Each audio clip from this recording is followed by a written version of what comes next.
இப்போ ECR OMR செம்ம connect. Stepstone secret plot near Kovalam ECR. Beach resort plot just 24 lakhs ல. Launching offerல plot வாங்குங்க 5 lakhs profit.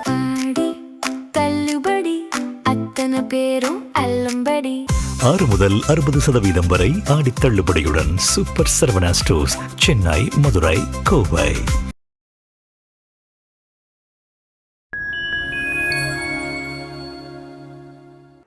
Fine time நேயர்களுக்கு வணக்கம். நார்மலாக ஒரு படம் ரிலீஸ் ஆக போகுது அப்படின்னாலே ஒரு எதிர்பார்ப்பு அப்படின்றது ரசிகர்கள் கிட்ட ஜாஸ்தியாக தான் இருக்கும்.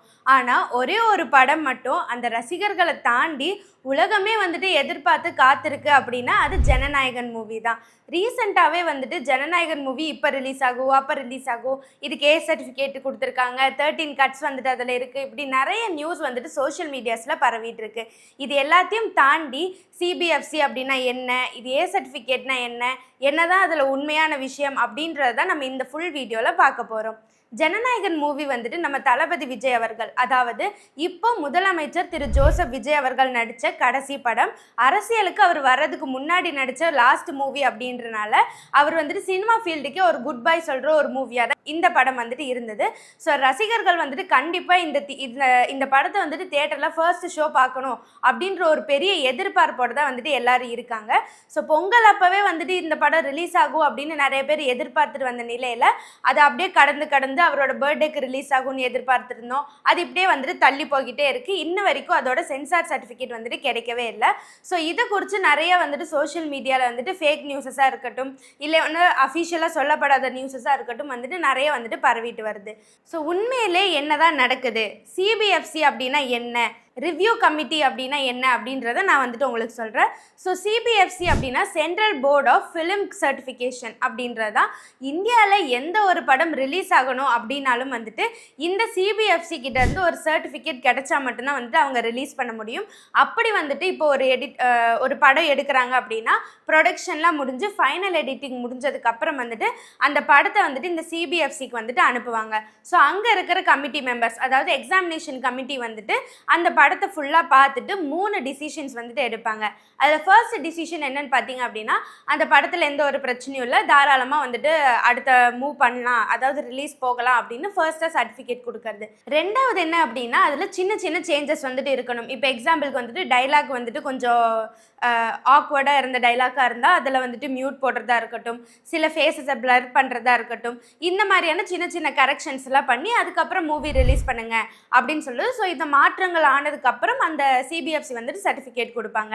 நெக்ஸ்ட் மூணாவதாக என்னன்னு பார்த்தீங்கன்னா, அதில் வல்கரான சீன்ஸ் ஏதாவது இருக்கலாம், மெச்சூர்டு கண்டென்ட்ஸ் இருக்கலாம், குழந்தைகள் பார்க்கக்கூடாத விஷயங்கள் அந்த சினிமாவில் இருக்கலாம். இந்த மாதிரியான விஷயங்களெல்லாம் அந்த சீன்ஸே வந்துட்டு ரிமூவ் பண்ணிவிட்டு அதுக்கப்புறம் வந்துட்டு சர்டிஃபிகேட்ஸ் கொடுப்பாங்க. ஸோ இந்த சிபிஎஃப்சி அப்படின்றது வந்துட்டு படம் நல்லதா கெட்டதா, ஹிட்டா ஃப்ளாப்பா இந்த மாதிரி பார்க்குற ஒரு கமிட்டி வந்துட்டு கிடையாது. மக்களுக்கு படம் வந்துட்டு ஏற்றதா இருக்கா அப்படின்னு பார்க்கக்கூடிய கமிட்டி தான் இந்த சிபிஎஃப்சி. இதுக்கப்புறம் வந்துட்டு நம்ம இப்போ கேட்கப்படக்கூடிய இது என்னன்னா சர்டிஃபிகேட், யூ அந்த மாதிரி எல்லாம் இருக்கு இல்லையா. ஸோ இது என்னன்னு பார்த்தோம் அப்படின்னா, யூ அப்படின்ற ஒரு விஷயம் யூனிவர்சல், அதாவது இவங்க தான் பார்க்கணும் அவங்க தான் பார்க்கணும் அப்படின்னு இல்லாமல் உலகத்தில் இருக்கிற யார் வேணால் வந்துட்டு அவங்க அந்த ஒரு படத்தை வந்துட்டு பார்க்கலாம். வயது வரம்பு அப்படின்றது எதுவுமே கிடையாது. ஸோ அதுக்கு கொடுக்கப்படுற சர்டிஃபிகேட் தான் வந்துட்டு யூ சர்டிஃபிகேட். அடுத்ததாக வந்துட்டு யூஏ. இது என்ன சர்டிஃபிகேட் அப்படின்னா, 12 வயசுக்கு கீழே இருக்கிறவங்களா அவங்களோட பேரண்ட்ஸோட வழிகாட்டுதலோடு தான் அந்த படத்தை பார்க்கணும். இதுதான் வந்துட்டு யூஏ சர்டிஃபிகேட். சர்டிஃபிகேட்ஸ் எதுக்கு கொடுப்பாங்க அப்படின்னா, 18 வயசுக்கு மேலே இருக்கிறவங்க மட்டும்தான் இந்த படம் பார்க்கணும். அதில் அடல்ட்ஸ் ஒன்லி அப்படின்னு சொல்லக்கூடியதான் இந்த சர்டிஃபிகேட். இதில் மெச்சூர்டான கண்டென்ட்ஸ் இருக்கலாம், ஸ்ட்ராங்கான லாங்குவேஜ் இருக்கலாம், நிறைய வைலன்ஸ் இருக்கலாம். ஸோ இப்படி தான் வந்துட்டு இந்த சர்டிஃபிகேட். இதையும் தாண்டி ஒன்று இருக்குது, அதுதான் வந்துட்டு சர்டிஃபிகேட். இது வந்துட்டு டாக்டர்ஸ், சயின்டிஸ்ட் இவங்களுக்காக வந்துட்டு அஃபிஷியலாக ரிலீஸ் பண்ணக்கூடிய ஒரு எஜுகேஷனல் ஃபிலிம், இதுக்கெல்லாம் இந்த சர்டிஃபிகேட் வந்துட்டு கொடுப்பாங்க. ஸோ இதில் வந்துட்டு ஜனநாயகனுக்கு வந்துட்டு சர்டிஃபிகேட் கொடுக்கப்படுறதா இப்போ சோஷியல் மீடியாஸில் வந்துட்டு ஒரு நியூஸ் போயிட்டு இருக்கு. தமிழில் பொதுவாகவே ஒரு படம் வந்துட்டு ரிலீஸ் ஆக போகும்போது எதிர்பார்ப்பு அப்படின்றது அந்தந்த ரசிகர்கள் கிட்ட இருக்கும்.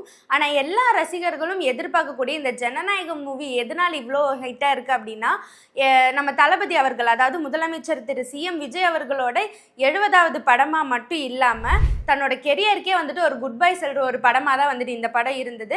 ஸோ இது வந்துட்டு கமர்ஷியல் படம் அப்படின்றத தாண்டி கண்டிப்பாக வந்துட்டு தேட்டரில் போய் பார்த்தே ஆகணும் அப்படின்ற ஒரு படமாக வந்துட்டு இந்த படத்தை எல்லாரும் பார்க்குறாங்க.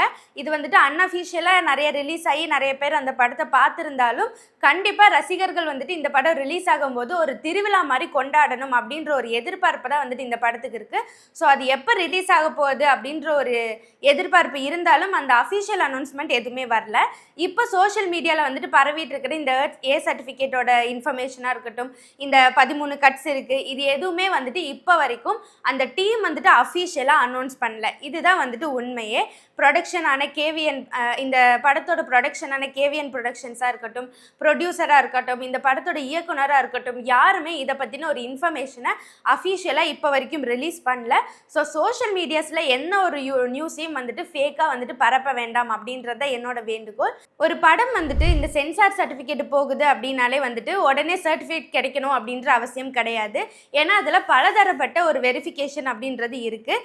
இப்போ வந்துட்டு அந்த நம்ம சிபிஎஃப்சி, அதாவது central board of film certification, அங்கே இருக்கிற எக்ஸாமினேஷன் கமிட்டி வந்துட்டு இந்த படத்தை வந்துட்டு பார்ப்பாங்க. அவங்களால ஒரு கன்க்ளூஷனுக்கு வர முடியல, இல்லை அவங்களுக்கு உள்ள வந்துட்டு ஏதாவது ஒரு வாக்குவாதம் இருக்குது, ஒருத்தவங்க வந்துட்டு சொல்லலாம் ஓகே இந்த படம் இந்த சீன் ஓகே அப்படின்னு, இன்னொருத்தவங்க சொல்லலாம் இல்லை இது பரிசீலனை செய்யணும் அப்படின்னு சொன்னாங்க அப்படின்னா அதை வந்துட்டு நெக்ஸ்ட் ஸ்டெப்புக்கு எடுத்துகிட்டு போவாங்க. அதுதான் ரிவ்யூ கமிட்டி அப்படின்னு சொல்கிறது. அந்த இருக்கிற கமிட்டி மெம்பர்ஸ் தான் வந்துட்டு நெக்ஸ்ட் அந்த படத்தை ஃபுல்லாக பார்த்துட்டு முடிவு பண்ணுவாங்க. ஸோ இந்த படம், அந்த ஜனநாயகன் படம் இப்போ அந்த ஒரு ஸ்டேஜில் வந்துட்டு இருக்குது. அதில் இருக்கும்போது இந்த படத்தில் வந்துட்டு ரொம்ப பெருசாக ஏதோ வந்துட்டு பண்ணியிருக்காங்க, இந்த மாதிரி வந்துட்டு பயப்படக்கூடிய விஷயம் எதுவுமே கிடையாது. கூடிய சீக்கிரம் வந்துட்டு சென்சார் சர்டிஃபிகேட் கிடைச்சிடும். அதுக்காக வந்துட்டு ரசிகர்கள் பொறுமையாக காத்திருக்கணும் அப்படின்னு சொல்லிட்டு ப்ரொடியூசரும் இயக்குனரும் வந்துட்டு கேட்டிருக்காங்க. ஆனால் இப்போ வரைக்கும் வந்துட்டு எந்த ஒரு சர்டிஃபிகேட், சென்சார் சர்டிஃபிகேட்டும் வந்துட்டு அஃபிஷியலாக கிடைக்கல. ஸோ ஃபேக் நியூஸஸை வந்துட்டு நம்ம பரப்ப வேண்டாம். அந்த சென்சார் சர்டிஃபிகேட் வந்துட்டு கிடைக்கிறதுக்கு முன்னாடி அந்த ரிவ்யூ கமிட்டி வந்துட்டு பார்த்துட்டு சில சீன்ஸ் வந்துட்டு எடுக்கணும்னு சொன்னாங்கன்னா அந்த சீன்ஸ் எல்லாம் வந்துட்டு எடுத்துட்டு அதுக்கு அடுத்த கட்டமாக தான் வந்துட்டு ரிலீஸ் டேட் வந்துட்டு அனௌன்ஸ் பண்ண போகிறதா வந்துட்டு ப்ரொடியூசரும் வந்துட்டு சொல்லியிருக்காரு. ஒவ்வொரு படத்துக்கும் ஒவ்வொரு ப்ரொமோஷனில் ஹிட் ஆகும், அந்த படம் வந்ததுக்கு அப்புறம் ஹிட் ஆகும், போஸ்டர்ஸில் ஹிட் ஆகும். ஆனால் ஜனநாயகன் மூவி மட்டும்தான் அதோட ஃபர்ஸ்ட் லுக் வர ஆரம்பிச்சதுலேருந்து கடைசியில் வந்துட்டு எண்டிங் முடிகிற வரைக்கும் இருக்கிற ஒவ்வொரு அப்டேட்டும் சரி, ஒரு பிரேக்கிங் நியூஸ் ஆகும், சோஷியல் மீடியாவில் ட்ரெண்ட் ஆகக்கூடிய ஒரு கண்டென்ட்டாகவும் வந்துட்டு மாறிச்சு. இதுக்கு வந்து காரணம் வந்துட்டு கண்டிப்பாக நம்ம தளபதி விஜய், அதாவது முதலமைச்சர் திரு ஜோசப் விஜய் அவர்கள் தான் சொல்லணும். இந்த படத்தோட அஃபிஷியல் அனௌன்ஸ்மெண்ட் ப்ரொடக்ஷன் டீம் வந்துட்டு ரிலீஸ் பண்ணுற வரைக்கும் நம்ம எந்த ஒரு ஃபேக் நியூஸஸும் பரப்பாமல் பொறுமையாக வெயிட் பண்ணணும் அப்படின்றது தான் என்னோட கருத்து. ஸோ இந்த மூவிக்கு இதுக்கப்புறம் எவ்வளோ நாள் வெயிட் பண்ண போகிறோம் அப்படின்றது இங்கே ஒரு கேள்விக்குறி தான்.